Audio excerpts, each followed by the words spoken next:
Bonjour, c'est Flo et tout de suite c'est les infos de la semaine 23.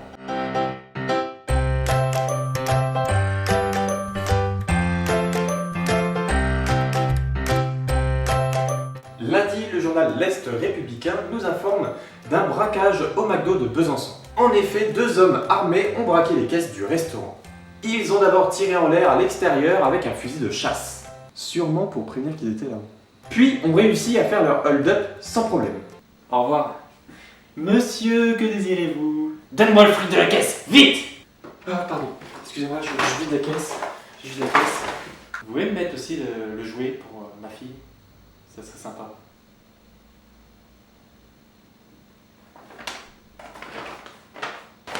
Merci. Vite, vite, vite!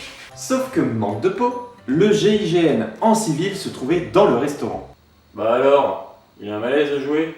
Ils ont donc laissé partir le braqueur avec l'argent. Une fois sortis, les gendarmes se sont mis à leur poursuite aussitôt. Bon, est-ce qu'on le chope ou on finit notre McDo? Juste. Un gros de bruit. Ils ont demandé aux malfrats de se rendre, mais les deux braqueurs, un peu surpris, n'ont pas voulu coopérer. L'un des deux gendarmes a tiré dans le ventre d'un braqueur. Pas de panique, celui-ci a été opéré et il va mieux. L'autre a tenté de prendre la fuite, mais il a chuté dans un escalier. Pas un geste! Vous ne m'aurez pas, bande d'enfoirés!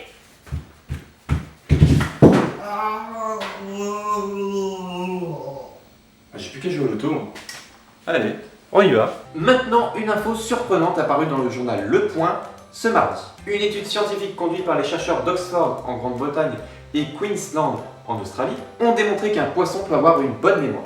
Tu ne pourras plus donc sortir l'insulte ultime. T'as une mémoire de poisson. Par contre, tu pourras toujours dire Je t'emmerde! le poisson archer, le Toxote chattareus. J'espère que vous avez bien entendu parce que je ne le dirai pas une seconde fois. Avait déjà démontré qu'il pouvait attraper des insectes en crachant des jets d'eau. D'où son nom, le poisson archer. Cette fois-ci, il a pu reconnaître un visage humain parmi 44 autres. Le principe était d'afficher les visages sur un écran au-dessus de l'aquarium et qu'à chaque fois qu'il reconnaissait le visage, il devait cracher dessus.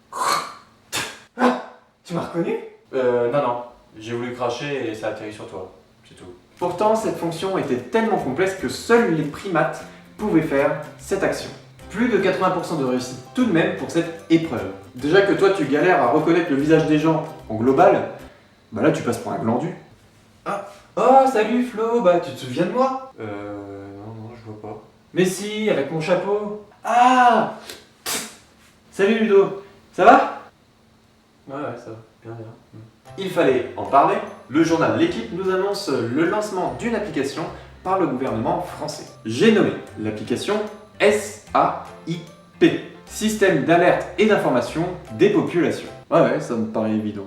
L'application nous indique les incidents en cours, comme les attentats, le risque nucléaire, la rupture d'un barrage ou encore le déversement de produits dangereux. Et bien sûr, comment réagir face à cela. L'application fonctionne autour de toi grâce à la géolocalisation et dans 8 villes différentes personnalisables. Vu que l'Euro 2016 avance à grands pas, il était temps de sortir l'application. Encore faut-il que tu aies de la batterie. C'est pas mon cas. Entre le déclenchement de l'alerte et l'apparition de l'information sur l'application, il s'écoulera moins de 15 minutes. Cette application pourra éviter de saturer police secours si, je ne l'espère pas, un tel phénomène arrive. Puis-je vous prêter sur votre téléphone?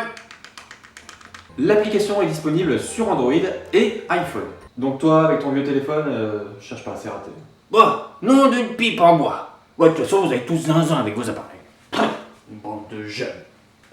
Oui papy, va te coucher maintenant. Allez, on y va. Jeudi, une info du journal Metro News qui nous fait part d'une dénonciation de l'association 60 millions de consommateurs. Cette association nous demande de faire attention aux produits que l'on achète afin de ne pas se faire berner. En voici quelques exemples. La mousse de canard au Porto. Bon, c'est vrai, il a pris une claque, mais il en reste. Comme vous l'aurez deviné, l'ingrédient principal est le gras de porc. Tu peux manger une plaquette de beurre, hein, c'est pareil. Il représente 43% sur le total du poids du produit. 17% seulement pour le fameux foie de canard. Et un petit 0,8% de Porto. Bon, c'est vraiment histoire de dire qu'on en a mis. Vas-y, tu peux y aller, c'est du bon pâté, hein. Le jus de grenade. Bon perso, moi j'en bois pas. Mais dans une bouteille de 1,5 litre, on a 1,3 litre d'eau. Un tiers de verre de jus de pomme Non, non, je me suis pas trompé, c'est bien la composition du jus de grenade.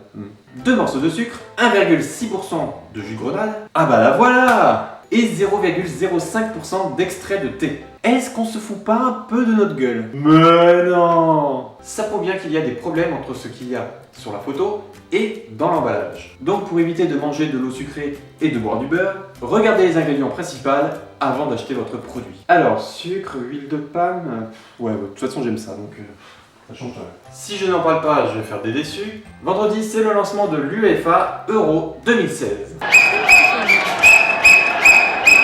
Le premier match va être lancé par l'équipe de France face à la Roumanie à 21 h sur TF1. Bon, franchement, il y a pire comme adversaire. Alors, petite surprise parce que le Pays-Bas ne participera pas à la Coupe de l'Euro. En revanche, on retrouve 5 nouveaux participants, tels que l'Albanie, l'Irlande du Nord, l'Islande, le Pays de Galles et la Slovaquie. Quelques chiffres. Il est estimé que la compétition rapportera au moins 1,26 milliard d'euros à la France. Par contre, la rénovation des stades et la création de l'événement ont coûté 1,7 milliard d'euros. Bon, je suis pas bon en maths, mais il y a quand même un problème, non? Pas de panique, la recette de l'euro a été sous-évaluée. Malin! Ils nous attendaient 40% d'étrangers venant voir le match de l'euro. Ils se retrouvent avec 60% environ. Je vous rassure tout de suite, ce ne sont pas eux qui vont compter le score du match. Sinon, on est mal. En tout cas, on est tous derrière vous les bleus, alors bon courage! Bon, je veux pas me vanter, mais on a quand même gagné le premier match. Ça n'a pas marché le stratagème des Roumains. Donnez-moi la balle, s'il vous plaît. Et voilà, c'est la fin de cette vidéo. Merci de l'avoir regardée. Vous pouvez bien sûr vous abonner à ma chaîne, ça me fera très plaisir. N'oubliez pas ma page Facebook Les Inflos et mon compte Twitter. N'hésitez pas à me dire ce que vous avez pensé de cette vidéo en me mettant un commentaire ou un coup de pouce. On se retrouve samedi prochain. Sur ce, prenez soin de vous. Tchuss!